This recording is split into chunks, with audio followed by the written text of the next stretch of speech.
el espíritu libre. O sancta simplicitas, oh santa simplicidad, dentro de qué simplificación y falseamiento tan extraños vive el hombre. Imposible resulta dejar de maravillarse una vez que hemos acomodado nuestros ojos para ver tal prodigio. Cómo hemos vuelto luminoso y libre y fácil y simple todo lo que nos rodea. Cómo hemos sabido dar a nuestros sentidos un pase libre para todo lo superficial y a nuestro pensar un divino deseo de saltos y paralogismos traviesos.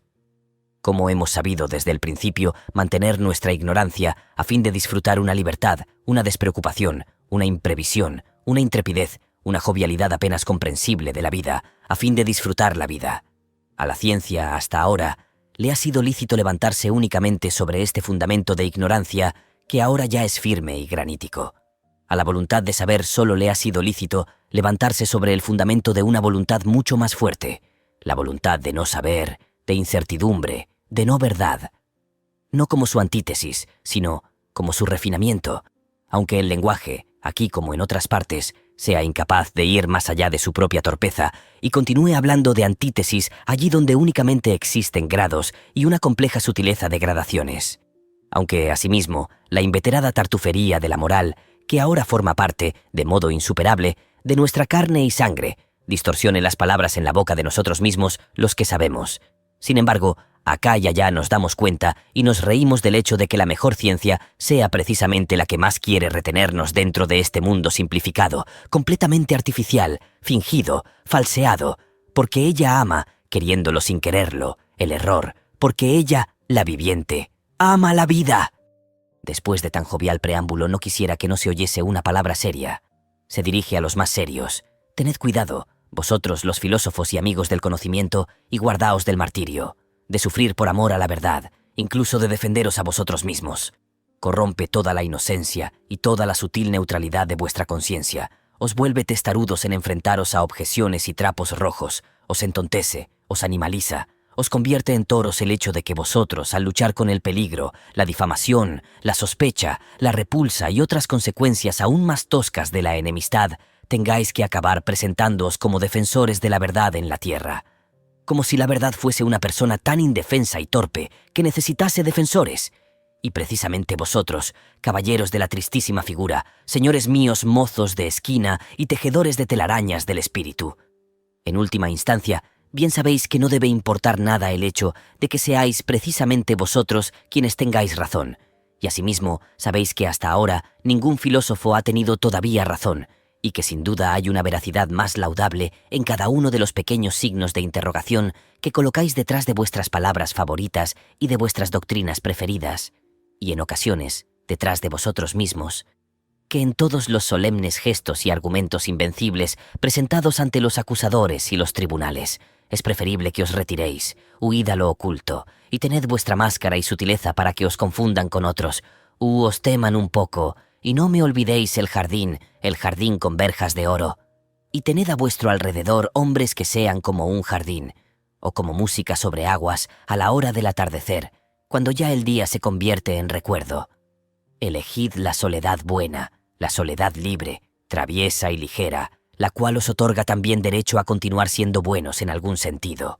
Qué venenosos, qué arteros, qué malos hace a los hombres toda guerra prolongada que no se puede llevar a cabo utilizando abiertamente la fuerza. Qué personales hace a los hombres un temor prolongado, un tener fijos los ojos largo tiempo en enemigos, en posibles enemigos. Estos expulsados de la sociedad, estos perseguidos durante mucho tiempo, hostigados de manera perversa, también los eremitas a la fuerza, los Spinoza o los Giordano Bruno, acaban siempre convirtiéndose, aunque sea bajo la mascarada más espiritual, y tal vez sin que ellos mismos lo sepan, en refinados rencorosos y envenenadores. Exhúmese alguna vez el fundamento de la ética y de la teología de Spinoza, para no hablar de esa majadería que es la indignación moral, la cual, en un filósofo, es el signo infalible de que ha perdido el humor filosófico. El martirio del filósofo, su sacrificarse por la verdad, saca a luz por fuerza la parte de agitador y de comediante que se hallaba escondida dentro de él. Y suponiendo que hasta ahora solo se haya contemplado al filósofo con una curiosidad artística, puede resultar ciertamente comprensible, con respecto a más de uno de ellos, el peligroso deseo de verlo también alguna vez en su degeneración, degenerado en mártir, en vocinglero del escenario y de la tribuna. Solo que quien abrigue ese deseo tiene que saber con claridad qué es lo que, en todo caso, logrará ver aquí. Únicamente una comedia satírica, únicamente una farsa epilogal, únicamente la permanente demostración de que la tragedia prolongada y auténtica ha terminado, presuponiendo que toda filosofía naciente haya sido una tragedia prolongada. Todo hombre selecto aspira instintivamente a tener un castillo y un escondite propios donde quedar redimido de la multitud, de los muchos, de la mayoría, donde tener derecho a olvidar, puesto que él es una excepción de ella, la regla hombre, a excepción únicamente del caso en que un instinto aún más fuerte lo empuje derechamente hacia esa regla, como hombre de conocimiento en el sentido grande y excepcional de la expresión. Quien en el trato con los hombres no aparezca revestido, según las ocasiones, con todos los cambiantes colores de la necesidad, quien no se ponga verde y gris de náusea, de fastidio, de compasión, de melancolía, de aislamiento, ese no es ciertamente un hombre de gusto superior, mas suponiendo que no cargue voluntariamente con todo ese peso y displacer, que lo esquive constantemente y, como hemos dicho, permanezca escondido, silencioso y orgulloso, en su castillo, entonces una cosa es cierta: no está hecho, no está predestinado para el conocimiento. Pues si lo estuviera, algún día tendría que decirse que el diablo se llene mi buen gusto, pero la regla es más interesante que la excepción, que yo, que soy la excepción, y se pondría en camino hacia abajo, sobre todo hacia dentro. El estudio del hombre medio, un estudio prolongado, serio, y para esta finalidad mucho disfraz, mucha superación de sí mismo, mucha familiaridad, mucha mala compañía. Toda compañía es mala, excepto la de nuestros iguales. Esto constituye una parte necesaria de la biografía de todo filósofo, tal vez la parte más desagradable, la más maloliente, la más abundante en desilusiones. Mas si el filósofo tiene suerte, cual corresponde a un favorito del conocimiento, encontrará auténticos abreviadores y facilitadores de su tarea. Me refiero a los llamados cínicos, es decir, a aquellos que reconocen sencillamente en sí el animal, la vulgaridad, la regla, y al hacerlo tienen todavía el grado necesario de espiritualidad y prurito como para tener que hablar sobre sí y sobre sus iguales ante testigos. A veces se revuelcan incluso en libros como en su propio excremento. El cinismo es la única forma en que las almas vulgares rozan lo que es honestidad, y el hombre superior tiene que abrir los oídos siempre que tropiece con un cinismo bastante grosero y sutil, y felicitarse todas las veces que, justo delante de él, alcen su voz el bufón carente de pudor o el sátiro científico. Se dan incluso casos en que a la náusea se mezcla la fascinación, a saber, allí donde, por un capricho de la naturaleza, el genio va ligado a uno de esos machos cabríos y monos indiscretos, como ocurre con el abbé Abate Galiani, el hombre más profundo, más perspicaz, y tal vez también el más sucio de su siglo. Era mucho más profundo que Voltaire, y en consecuencia también bastante menos locuaz. Con mayor frecuencia ocurre, como ya se ha insinuado, que la cabeza científica está asentada sobre un cuerpo de mono, y un sutil entendimiento de excepción, sobre un alma vulgar. Entre médicos y fisiólogos de la moral sobre todo, un caso nada raro. Y allí, donde sin amargura, sino más bien despreocupadamente, hable alguien del hombre como de un vientre con dos necesidades y una cabeza con una sola. En todos los sitios donde alguien no vea, busque ni quiera ver nunca más que hambre, apetito sexual y vanidad, como si estos fuesen los auténticos y únicos resortes de las acciones humanas. En suma, allí donde se hable mal, schlecht, y no solo perversamente, schlimm, del hombre, el amante del conocimiento debe escuchar sutil y diligentemente, debe tener sus oídos en todos aquellos lugares en que se hable sin indignación, pues el hombre indignado y todo aquel que con sus propios dientes se despedaza y desgarra a sí mismo, o en sustitución de sí mismo, al mundo, o a Dios, o a la sociedad, ese quizás sea superior, según el cálculo de la moral, al sátiro reidor y autosatisfecho, pero en todos los demás sentidos es el caso más habitual, más indiferente, menos instructivo. Y nadie miente tanto como el indignado. Es difícil ser comprendido, en especial si uno piensa y vive Gangas Rotogati, al ritmo del Ganges entre hombres que piensan y viven de otro modo, a saber, Kurmagati, al ritmo de la tortuga, o en el mejor de los casos, Mandeikagati, según el modo de caminar de la rana. ¿Acabo de hacer todo lo posible para que resulte difícil comprenderme también a mí? y debemos estar cordialmente reconocidos por la buena voluntad de poner cierta sutileza en la interpretación. Mas en lo que se refiere a los buenos amigos, los cuales son siempre demasiado cómodos y creen tener, justamente por ser amigos, derecho a la comodidad, hacemos bien en concederles de antemano un espacio libre y una palestra de incomprensión. Así tenemos algo más de qué reír, o en eliminarlos del todo a esos buenos amigos, y también reír. Lo que peor se deja traducir de una lengua a otra es el tempo ritmo de su estilo, el cual tiene su fundamento en el carácter de la raza, o, hablando fisiológicamente, en el tempo medio de su metabolismo. Hay traducciones hechas honestamente que casi son falsificaciones, pues constituyen vulgarizamientos involuntarios del original, y ello simplemente porque no se supo traducir el tempo valiente y alegre de este, el tempo que salta por encima de todo lo que de peligroso hay en cosas y palabras y ayuda a dejarlo de lado. El alemán es casi incapaz de usar el presto rápido en su lengua, por lo tanto, es lícito inferir legítimamente, también es incapaz de muchas de las más divertidas y temerarias nuances, matices del pensamiento libre, propio de espíritus libres.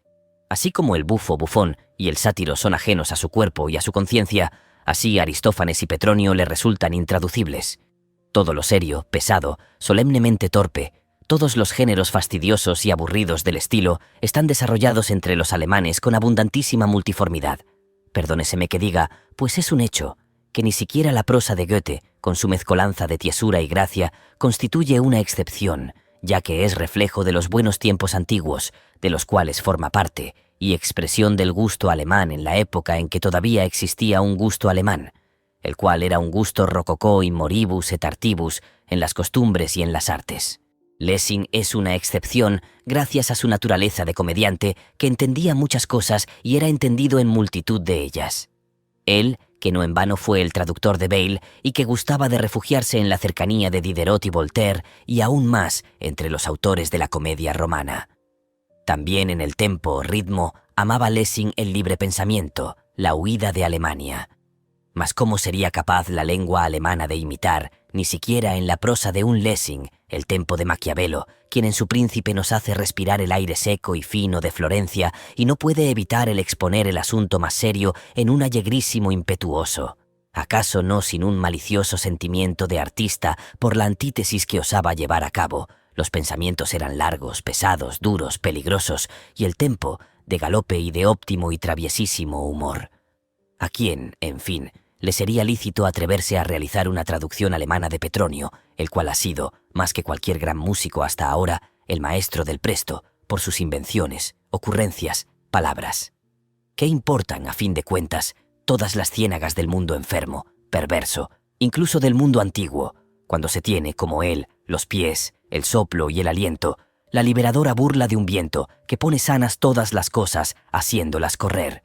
Y en lo que se refiere a Aristófanes, aquel espíritu transfigurador, complementario, en razón del cual se le perdona a Grecia entera el haber existido, suponiendo que hayamos comprendido a fondo qué es todo lo que en ella precisa de perdón, de transfiguración. No sabría yo indicar cosa alguna que me haya hecho soñar más sobre el secreto de Platón y su naturaleza de esfinge que este petit fait, pequeño hecho, afortunadamente conservado, que entre las almohadas de su lecho de muerte no se encontró ninguna Biblia, nada egipcio, pitagórico, platónico, sino a Aristófanes. ¿Cómo habría soportado incluso un Platón la vida, una vida griega a la que dijo no, sin un Aristófanes? Es cosa de muy poco ser independiente. Es un privilegio de los fuertes, y quien intenta serlo sin tener necesidad, aunque tenga todo el derecho a ello, demuestra que probablemente es no solo fuerte, sino temerario hasta el exceso. Se introduce en un laberinto, multiplica por 1000 los peligros que ya la vida comporta en sí. De estos no es el menor el que nadie vea con sus ojos cómo y en dónde él mismo se extravía, se aísla y es despedazado trozo a trozo por un minotauro cualquiera de las cavernas de la conciencia. Suponiendo que ese hombre perezca, esto ocurre tan lejos de la comprensión de los hombres que éstos no lo sienten ni compadecen. Y él no puede ya volver atrás, no puede retroceder ya tampoco a la compasión de los hombres. Nuestras intelecciones supremas parecen necesariamente, y deben parecer, tonterías, y en determinadas circunstancias, crímenes, cuando llegan indebidamente a oídos de quienes no están hechos ni predestinados para ellas. Lo exotérico y lo esotérico, distinción esta que se hacía antiguamente entre los filósofos, tanto entre los indios como entre los griegos, persas y musulmanes, en suma, en todos los sitios donde se creía en un orden jerárquico y no en la igualdad y en los derechos iguales, no se diferencian entre sí tanto porque el exotérico se encuentre fuera y sea desde fuera, no desde dentro, desde donde él ve, aprecia, mide y juzga las cosas. Lo más esencial es que él ve las cosas de abajo arriba, el esotérico, en cambio, de arriba abajo. Hay alturas del alma que hacen que, vista desde ellas, hasta la tragedia deje de producir un efecto trágico, y si se concentrase en unidad todo el dolor del mundo, ¿a quién le sería lícito atreverse a decidir si su aspecto induciría y forzaría necesariamente a la compasión y de este modo a una duplicación del dolor? Lo que sirve de alimento o de tónico a una especie superior de hombres tiene que ser casi un veneno para una especie muy diferente de aquella e inferior. Las virtudes del hombre vulgar significarían tal vez vicios y debilidades en un filósofo. Sería posible que un hombre de alto linaje, solo en el supuesto de que llegase a degenerar y sucumbir, adquiriese propiedades por razón de las cuales fuese necesario venerarlo desde ese momento como santo en el mundo inferior a que había descendido. Hay libros que tienen un valor inverso para el alma y para la salud, según que de ellos se sirvan el alma inferior, la fuerza vital inferior o el alma superior y más poderosa. En el primer caso son libros peligrosos, corrosivos, disolventes; en el segundo, llamadas de heraldo que invitan a los más valientes a mostrar su valentía. Los libros para todos son siempre libros que huelen mal. El olor de las gentes pequeñas se adhiere a ellos. En los lugares donde el pueblo come y bebe, e incluso donde rinde veneración, suele heder. No debemos entrar en iglesias si queremos respirar aire puro. En nuestros años jóvenes venerarnos y despreciamos careciendo aún de aquel arte de la nuance, matiz, que constituye el mejor beneficio de la vida, y como es justo, tenemos que expiar duramente el haber asaltado de ese modo con un sí y un no a personas y a cosas. Todo está dispuesto para que el peor de todos los gustos, el gusto por lo incondicional, quede cruelmente burlado y profanado hasta que el hombre aprende a poner algo de arte en sus sentimientos y, aún mejor, a atreverse a ensayar lo artificial, como hacen los verdaderos artistas de la vida. La cólera y la veneración, que son cosas propias de la juventud, parecen no reposar hasta haber falseado tan a fondo las personas y las cosas que les resulte imposible desahogarse en ellas. La juventud es ya de por sí una cosa inclinada a falsear y a engañar. Más tarde, cuando el alma joven, torturada por puras desilusiones, se vuelve por fin contra sí misma con suspicacia, siendo todavía ardiente y salvaje incluso en su suspicacia y en sus remordimientos de conciencia. Cómo se enoja consigo misma, cómo se despedaza impacientemente a sí misma, cómo toma venganza de su prolongada autoobcecación, cual si ésta hubiera sido una ceguera voluntaria. En este período de transición nos castigamos a nosotros mismos por desconfianza contra nuestro propio sentimiento. Sometemos nuestro entusiasmo al tormento de la duda, incluso sentimos la buena conciencia como un peligro, como autodisimulo y fatiga de la honestidad más sutil, por así decirlo. Y sobre todo, tomamos partido por principio contra la juventud. Un decenio más tarde, y comprendemos que también todo eso continuaba siendo juventud. Durante el período más largo de la historia humana, se lo llama la época prehistórica, el valor o el no valor de una acción fueron derivados de sus consecuencias.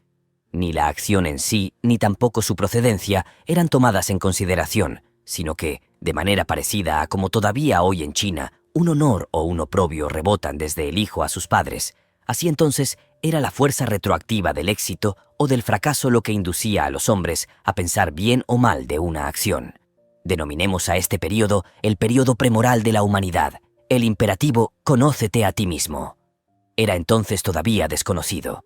En los últimos 10 milenios, por el contrario, se ha llegado paso a paso tan lejos en algunas grandes superficies de la Tierra que ya no son las consecuencias, sino la procedencia de la acción, lo que dejamos que decida sobre el valor de ésta.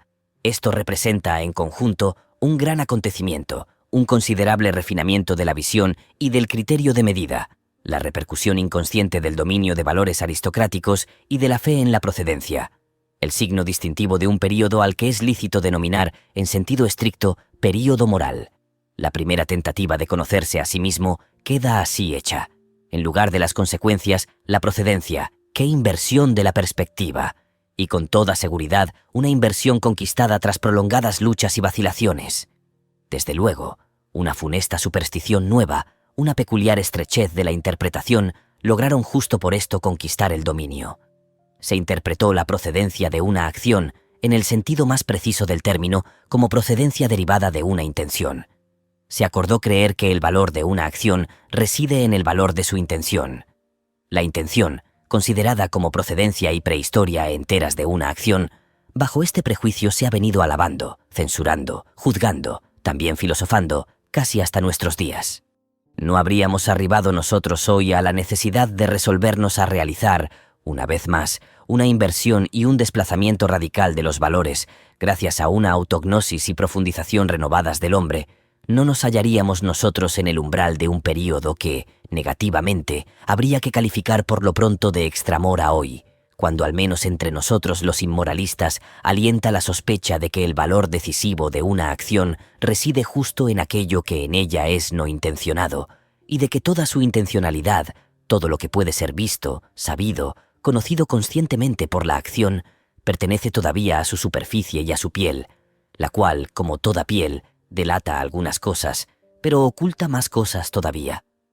En suma, nosotros creemos que la intención es sólo un signo y un síntoma que precisan de interpretación, y además, un signo que significa demasiadas cosas y que, en consecuencia, por sí solo no significa casi nada. Creemos que la moral, en el sentido que ha tenido hasta ahora, es decir, la moral de las intenciones, ha sido un prejuicio, una precipitación, una provisionalidad acaso, una cosa de rango parecido al de la astrología y la alquimia, pero en todo caso algo que tiene que ser superado. La superación de la moral, y en cierto sentido incluso la autosuperación de la moral. ¿Acaso sea este el nombre para designar esa labor prolongada y secreta que ha quedado reservada a las más sutiles y honestas, también a las más maliciosas de las conciencias de hoy, por ser estas vivientes piedras de toque del alma? No queda remedio. Es necesario exigir cuentas y someter a juicio despiadadamente a los sentimientos de abnegación, de sacrificio por el prójimo, a la entera moral de la renuncia a sí, y hacer lo mismo con la estética de la contemplación desinteresada, bajo la cual un arte castrado intenta crearse hoy, de manera bastante seductora, una buena conciencia. Hay demasiado encanto y azúcar en esos sentimientos de por los otros, de no por mí, como para que no fuera necesario volvernos aquí doblemente desconfiados y preguntar: ¿no se trata quizá de seducciones? El hecho de que esos sentimientos agraden a quien los tiene y a quien saborea sus frutos, también al mero espectador, no constituye aún un argumento a favor de ellos, sino que incita cabalmente a la cautela. Seamos, pues, cautos. Cualquiera que sea la posición filosófica que adoptemos hoy, mirando desde cualquier lugar, la erroneidad del mundo en que creemos vivir es lo más seguro y firme de todo aquello de que nuestros ojos pueden todavía adueñarse. A favor de esto, encontramos razones y más razones que querrían inducirnos a conjeturar que existe un principio engañador en la esencia de las cosas. Mas quien hace responsable a nuestro pensar mismo, es decir, a el espíritu, de la falsedad del mundo, honorable escapatoria a que recurre todo consciente o inconsciente advocatus Dei, abogado de Dios.